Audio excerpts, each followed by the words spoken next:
So this is from the Anguttara Nikaya, Book of the Threes. Bhikkhus, there are these three kinds of purity. What three? Purity of body, speech and mind. And what is purity of body? It is when a bhikkhu abstains from killing living creatures, stealing and incelibacy. This is called purity of body. And what is purity of speech? It's when a bhikkhu abstains from false, malicious, harsh and trivial speech. This is called purity of speech. And what is purity of mind? It's when a bhikkhu, when there is sensual desire internally, understands there is sensual desire internally for me. When there is no sensual desire internally, he understands there is no sensual desire internally for me. He understands how unarisen sensual desire arises, how arisen sensual desire is abandoned, and how abandoned sensual desire doesn't arise again in the future. And then it goes on for the other hindrances in the same way. Aversion, second hindrance, indolence and lethargy, then restlessness and anxiety, and also doubt. Then there's also verse. So this discourse concludes, these are the three kinds of purity: purity of body, purity of speech, and undefiled purity of mind. Clean, endowed with purity, he has washed away all evil, they say. Now, one thing that stands out to me here is concerning the purity of mind. Let's take this first hindrance, for example. It says, what is purity of mind? When there is desire, sensual desire internally, he understands there is sensual desire internally for me. But then when there is no sensual desire internally, he understands there's no sensual desire internally for me. And both are defined here as purity. How is that possible? How can there be purity when somebody understands that there's still sensual desire internally? What would you say? Yeah, so that's what I think we sort of touched on that in some of the previous talks about patient endurance and so on. The recognition is that underlies that principle is that fundamentally impurity or defilement arises on account of your choices. It never arises by accident. And the five hindrances are technically something that isn't up to you whether they're there or not. If you, for example, if you haven't been in seclusion, even for an arahant, those things would still be there. Those hindrances? Yeah. So that's why some of the suttas, for example, would say, it's not obviously the same thing, because when craving is not there, you cannot say it's the same thing anymore. No. But let's say the shape or the shell of those things would be essentially the same thing, kind of like dried up, but it's the same thing. So sometimes the suttas would say like a tree with the root cut off, but like the tree is still there, standing, but dead. So the point is that even for them, like another sutta would, for example, say if an arahant is not detached externally from things like fame, gain, popularity, and sort of worldly engagements that are not against the precepts, but happen as a result of circumstance or whatever, they will lose their pleasant abiding here and now. And even in some cases, which is another way of saying they will lose their abiding free from these five things. And in some cases, stories in the suttas, the Buddha would refuse to be visited by people who wanted to just bring offerings to kind of just without really any interest in the Dhamma, because he knew that would result in unnecessary engagements that would basically make his mind more liable to those things. And it's not that, it might sound then as if, he was craving to maintain his samadhi or something. And it says there, whoever cannot get at ease, at will, that pleasure of renunciation, they would agree to these things, but I won't. And that sounds like, he's attached to his samadhi or something. But the point is like, no, in itself, the principle of preferring pleasure and avoiding pain, something that's embedded into the aggregates. It's not in and of itself craving. Craving is another layer that's added to that. Let's put it that way. Mm-hmm. So the point here then is that, yes, inevitably, even like no matter how diligent you are, how perfectly committed to the path you are, there will be times when those things will be there in your mind. Mm-hmm. And if it were a matter of not having those things in order to be pure, it would mean that basically you could lose your arahantship, and that's impossible. Mm.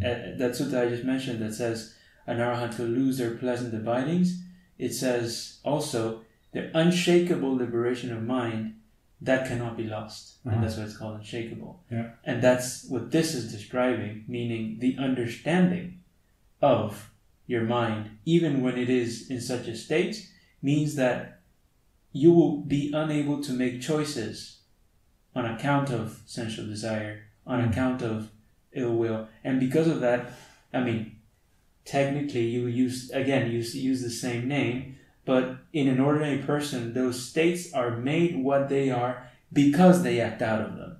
That's why then, when the acting out has been completely destroyed, you can't call them hindrances anymore.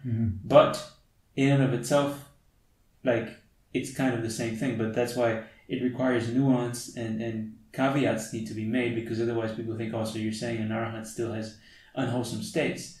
But the thing is, no, the state, like the whole point, I mean, this is exactly what a Sotapanna understands, and that's why they're able to cultivate the path. As the suttas say, he understands that the defilements are gratuitous, like they're kind of, he says they flow in on the mind. And so, means states and your actions on account of it and your intentions on account of it are two separate things. Yes.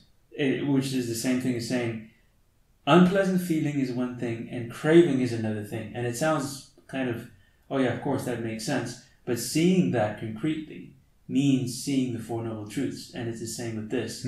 Like seeing how you can have these mental states without there being any craving. If you understand that, that would already be stream entry.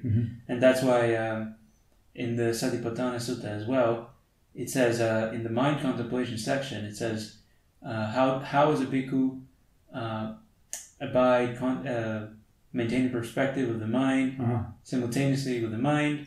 And it says, doesn't say when he has a passionate mind he gets rid of it or he stops thinking. It says he knows a passionate mind as a passionate mind. Yes. He knows an averse mind as an averse mind, and so on. And it lists all these possibilities and permutations, and at the end it says, one who abides like this abides disengaged, not taking up anything in the world. Yeah.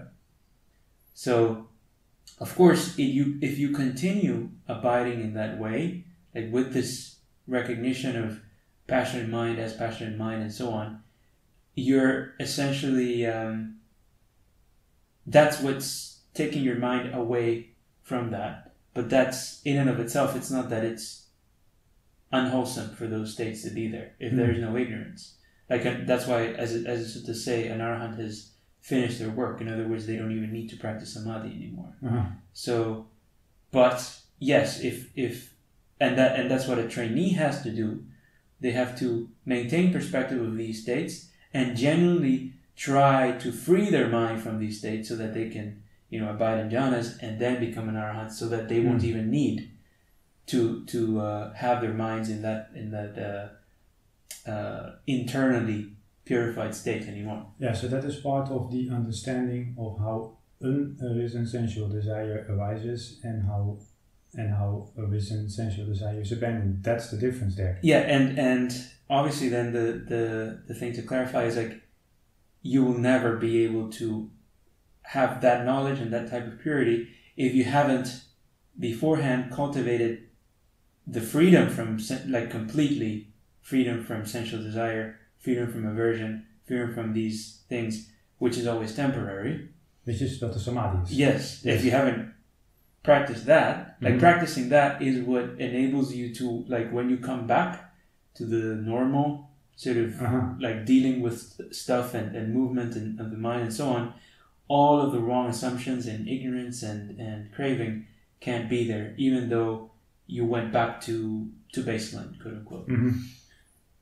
Yeah. Now, there is some ambiguity here about the words mental and mind, because earlier you said these states, quote unquote, could still even arise for the arahat, right? And it talks about sensuality and the other hindrances internally, but then you started out by saying, no, hindrances is when you act out. But we should clear up that acting out is by body, by speech, and by mind. Yeah. So there is also a mental acting out, which is on the level of mano, that we should separate from chitta, which is also mind, being affected by sensuality, aversion, and so on. Yeah. Because otherwise, if you don't make that distinction now, then it's very easy to fall into the view that acting out just pertains to body and speech, and then it becomes still a jumble on the mental level, and you can easily take a wrong turn there. Yeah, so that's the thing. If it's mano, so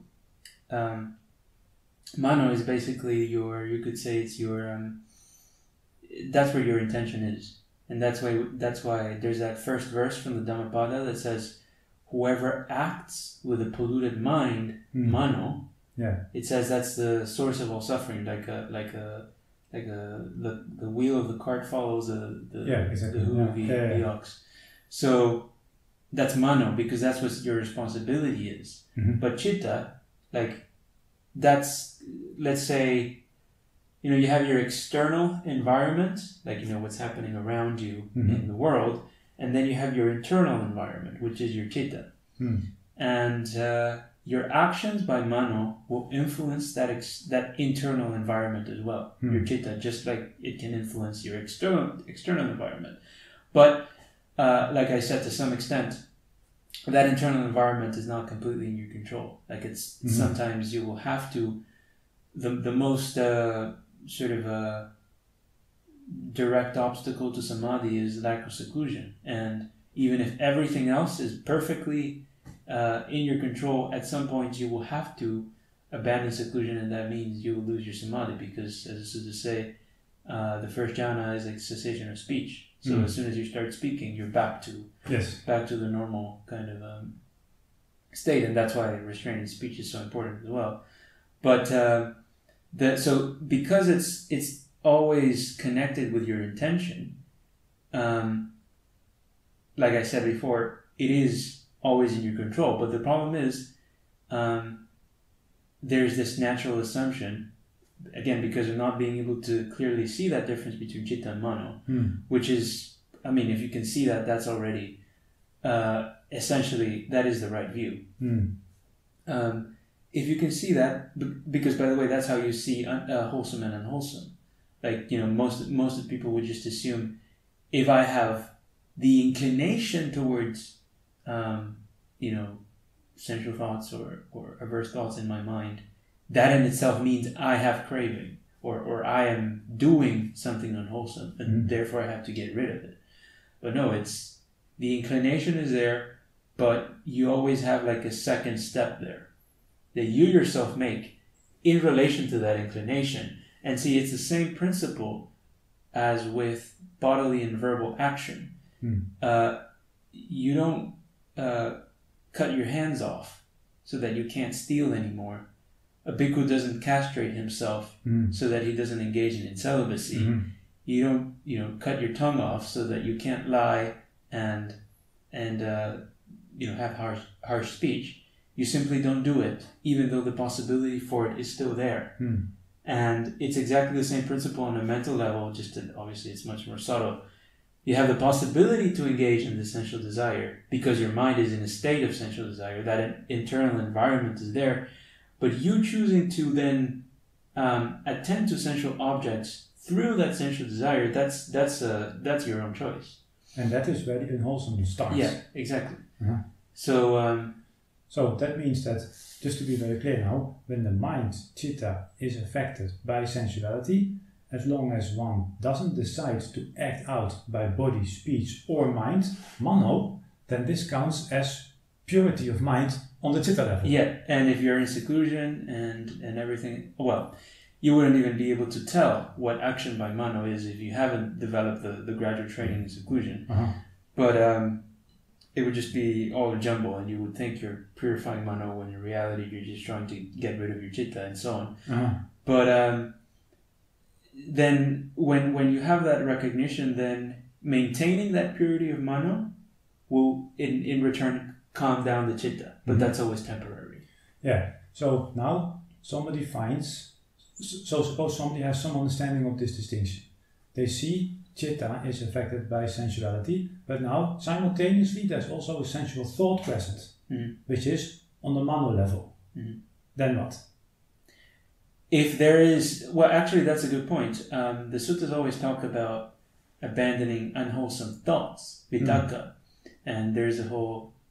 There's these two famous suttas in the Majjhima Nikaya 19, Majjhima Nikaya 20, where it talks about, the monk is practicing diligently and then sensual thoughts, averse thoughts arise, and then he gets rid of them, obliterates them, destroys them. And see, because people don't see that distinction between mano and chitta, what they're really doing, they're not just stopping at the threshold of their intention, they're going further, and they're trying to destroy the entire chitta as well. They don't see... Like again, to give the example with body and speech, they're not just choosing not to take the object, they're cutting their hands off. And obviously they don't recognize that because it's a very subtle kind of distinction. Yeah. But only when you're able to see that division, completely kind of a irreconcilable division between mano and chitta. Between your intention and that internal environment that pressures you to intend, only when you can see that division, you're able to actually purify your mind. And that's why, but it's purify mind, which is to purify chitta. Yeah, well, both. Like, you're able to see, if you don't see this distinction, that's why the suttas say, you cannot purify your mind accidentally. Not like suddenly something happened and my mind is pure. Either of them. Yeah. Whether it's mano or chitta, like I just had this experience and now it's pure, because see, if you don't see that distinction on some level, you will be interfering with chitta and trying to get rid of it, and that in itself is through mano an unwholesome action out of craving. Yeah, right. So it's not even sure, you can say it's acting out, but it's not on the same level as just body and speech, where like any random person can you just tell him, hey, stop doing that, and he can. Here it's like, if you don't see the division or that sort of line where your action begins and the mental state is there on its own, anything you do is acting out of the mental state. Yeah. So that's why, like with ignorance, there is activities simultaneously. That like there is action. Like the whole like the fundamental, like with the dependent origination, right? But that's where it starts. Yeah. So activities here is again by body, speech, mind. Exactly. Yeah. Yes. So again, chitta is, let's say, one notices aversion on that background mind level.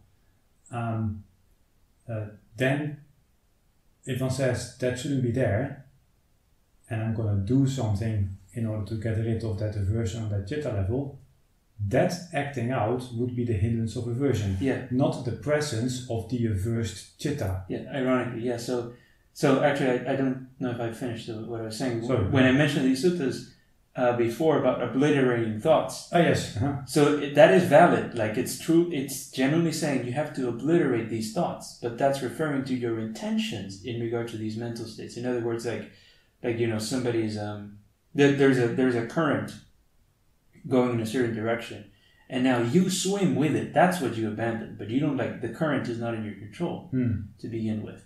Well, indirectly now, of course, like that's what the suttas are saying actually. When the monk has been purifying his thoughts in this way for a while, then the mind, it says, internally as well, the mind settles down.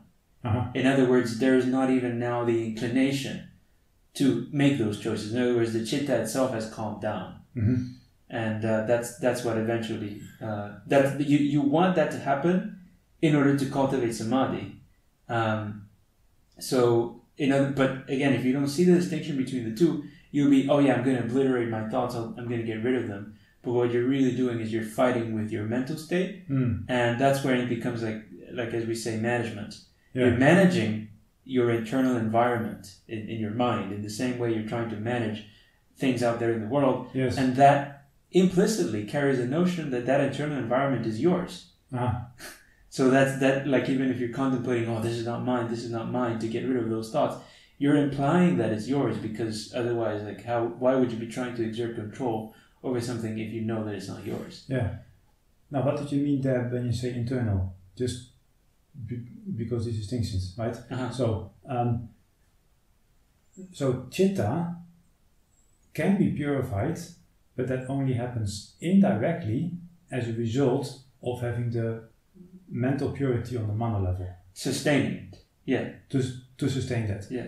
And now you brought up Majjhima Nikaya 19 and 20, because those discourses talk about ways to correctly deal with thoughts, which is on the level of mano. You could say on the external level, not external when you say, doesn't mean like related to the world or other people, means like that level where your intention is involved in this context. Whereas internally is a level that's kind of not really in your control, but it is fed. That's why this is to say, you starve the hindrances. So you can never you can never directly get rid of them. You can abandon them. You can abandon them completely, and that's what the jhanas are. But it's never by you getting rid of it. It's by ceasing to provide the fuel, which is through the mano level, your intention. It's like a vicious circle. The pressure to act is there. You act out. That increases the pressure to act, which makes you act more. And then it becomes like, so the environment that you put, you kind of adding stuff to that internal environment, which is then making you want to act more and more. The opposite is true now. So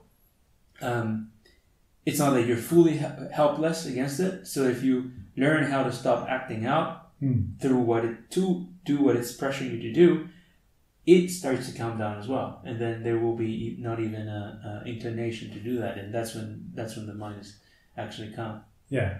Now, again, in terms of understanding the right way of not acting out, right? There's no acting out on the level of chitta, which is what we've called internal. That we've now clarified. But then there is No, like the internal level is not where the acting out happens. No, that's the external. I mean, this doesn't explicitly call it that way, but you can say external is like, so there's this thing here, and then quote unquote here, and then you run with it. Yes. That's why it's kind of like a direction from internal to external. You kind of express it in some way, let's say. Yeah. Even not in the world, but through your internal thinking, you express the pressure in the same way like when you're pressured to, as it says, to steal or to do something, kind of like you go and do it. Yeah. So the internal dimension is the one that's not really up to you, right. As you say. Yes. But then mano, mind, is not... That is you in that context. Yeah. And so then it is up to you to not act out of unwholesome. Yeah. But now, suppose that on that level where you are, which is the mano, mind level, there is, let's say, a thought of aversion or a thought of cruelty. Then, are you saying... Then the practice is also to recognize that and to endure those thoughts as well. Basically to not... welcome and delight in them, but also to not overshoot the mark and go to the other way and start getting rid of them. But is it then just a question of observing those thoughts and waiting for them to go? Or because this is how we get into the Majjhima 1920? Yes. Because practically speaking, this is at some point where the practice has to take place. Yeah, so the thing there is if you start calling it thoughts, that's the way we use the word in English. It kind of refers to both active and passive. Whereas in the suttas, vitakka always refers to active, like is something you're doing. Yes. And dhamma, like phenomenon, is something that arises on its own. So in this case, you could say you have dhammas, like mental images, you could say, or a kind of subtle sort of waves or energies, if you want to call it that, of aversion. Mm-hmm. But if there is a thought of aversion, a vitaka of aversion, that already involves intention. And that you don't have to endure that. You have to get rid of it. Yeah, I get it, yeah. Like, so that shouldn't be there to begin with. In other words, you have the pressure, but you're not acting out of it. That's what it means to get rid of your vitakas. So then, that's why that's what they're saying. You obliterate the thoughts. Like, as soon as they arise, you shouldn't tolerate even for a second.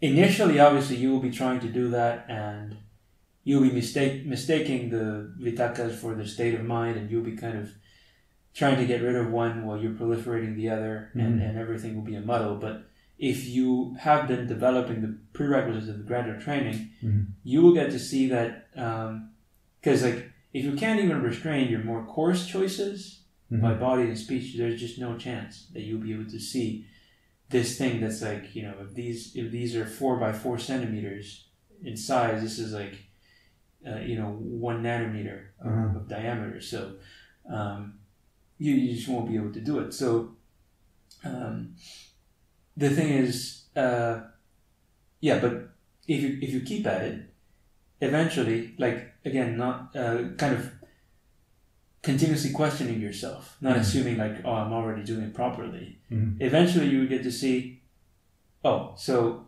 actually it's, in a way, it's kind of effortless. I don't need to like constantly be straining myself to not act out by mind. Like, I don't need to be straining myself not to steal something. I just need to do nothing, basically. And then that's what it becomes. Like, it becomes, you realize, actually, the whole kind of agitation that you had to do something, to get rid of these thoughts, the management, to think the opposite, to do this, all of that was rooted in the same pressure in the end.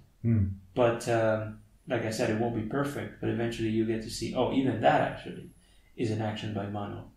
And that's then when you're able to, as it says there, like, you fully understand how the arisen hindrance came to be, how the unarisen hindrance doesn't arise in the future, how to abandon the arisen hindrance, means like you will not be conflating anymore what's actually your responsibility with that which has arisen on its own, which means all that sort of confusion and agitation and vexation and what do I do, none of that will be there, which means even when you have no samadhi, you perfectly know how to get it back, and like, nobody can stop you, basically. So in other words, you wouldn't be suffering. It's like, how the suttas say, it's like kind of the hindrances are imprisoners of the mind. Well, imagine, you're still in the prison, and you're still in the prison cell, but you have a key for the door. So it's like, yes, you're in the prison, but not really. So that's how it is when, like, that's what that purity of mind, like, even though technically the same state is there, the fact that you know perfectly how to get out of it means you're actually not enslaved by it in the way you were before.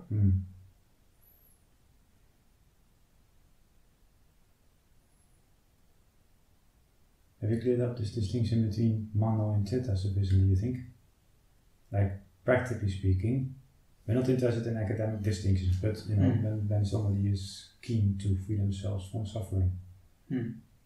Yeah, so it's the other thing I would say, it's a matter as well of repetition. Like, you have the intellectual kind of reasoning and reading the suttas and so on, and you hear that yes, there is a difference between these two things. But you have to keep in mind, like, for as long as there's any degree of uncertainty and doubt, that's why authenticity is so important. For as long as there is any liability to, for as long as you feel, again, you're enslaved, you're imprisoned in that, and you're not entirely sure whether you're going to be able to get out. Well, that means even though, yes, the idea makes sense, you haven't actually understood it concretely to the point where, like, those hindrances would cease to be hindrances in that sense. So that's why, like, with the whole contemporary meditation approaches and so on, people feel like, they're freeing themselves from these hindrances, but at the end of the day, because there's that lack of authenticity to recognize, actually, I'm still liable to them. Like, the only reason why I'm able to sort of seemingly get out of the prison cell is because, like, the circumstances are suitable for it. There's somebody outside who's helping me get out, but I don't actually have the key where I could get out at will. And that's when people would realize, if their precious daily setup of meditation 2 hours a day and a bunch of other external factors were to be lost, then they wouldn't anymore be able to overcome the hindrances. So that's why it's crucial to keep in mind that freedom from doubt is like, that's really the criteria. I mean, because doubt is one of the hindrances as well. Yes. So that's the criteria to be able to see whether you actually understood it or not.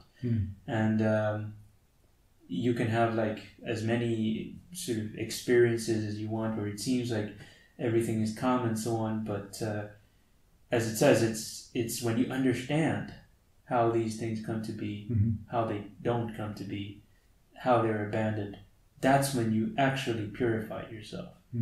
It doesn't say like, what is mental purity? Here, a bhikkhu doesn't have sensual desire. Because that can happen. Like, actually, there's another sutta where I think we mentioned that one before, where it says the 5 lower fetters. I think that's Majjhima 64. And then this monk just lists them out, kind of in a superficial sense. And the Buddha says, well, if those were the 5 lower fetters, then a baby would be free from them, because the baby doesn't know of any sensual desires. There's that simile in the Man with Malankaputta, I think. Yeah. He doesn't know what sensual desires are. He doesn't know what... So, like, just not having these things, that doesn't mean anything. Yeah, so because that's the underlying tendencies. Yeah, exactly. And so when we speak about liability, that's the level we're talking about. Like, these underlying tendencies are still there. Yeah, and basically you could frame those underlying tendencies as, okay, right now... so what's the difference between then not having the underlying tendency and having it? It's like, well, what would happen if my state of mind were to deteriorate? What if I were to lose a pleasant abiding? Because again, many people operate with the assumption that should never happen, but the suttas are not. That's not what the suttas say.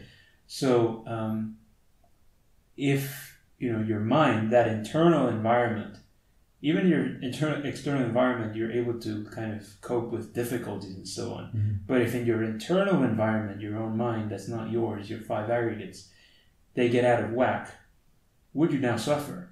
And because there's millions of things that can, even on a bodily level, like if somebody puts certain substances in your body or something, things can happen to you, to your mental state. So underlying tendency has been actually removed when no matter what happens to that internal environment, in the same way as the external environment doesn't disturb you, well, that wouldn't disturb you either, because you fully understood that the 5 aggregates are not yours. And the qualification to make as well is any of the actions that happen on the external level, like, as it says in celibacy, all the things that the sutta say an arhat is incapable of, those things wouldn't happen, like those things would be inconceivable, even though the mental state that for an ordinary person would have led to them can still be there in its sort of outlines, as I said. So just to clear up that people don't think like an arhat would go around doing whatever they want, because no, the thing is, you cannot do those actions unless you appropriate your mental state. Because like, I know, I'm not taking up my sensual desire, but I'm still having sexual intercourse, like some people would say. Yeah. Because, it's anatta or whatever. No. These are actions that if you do them, you took up the ownership of your mental state, of your citta, automatically. You acted out externally. You were not pure if you did those actions. Yeah. But everything in between, like, when the suttas would say... sometimes some arhats wouldn't be recognized in the suttas, like on account of, because he was associating with bad families or whatever.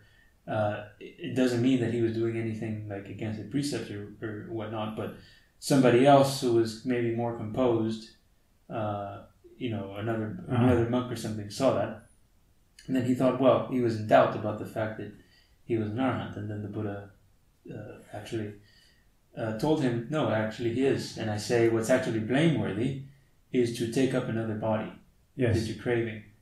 So, but it's not. It doesn't mean that like he would have been, breaking rules and going around it, because those things are necessarily done out of ownership.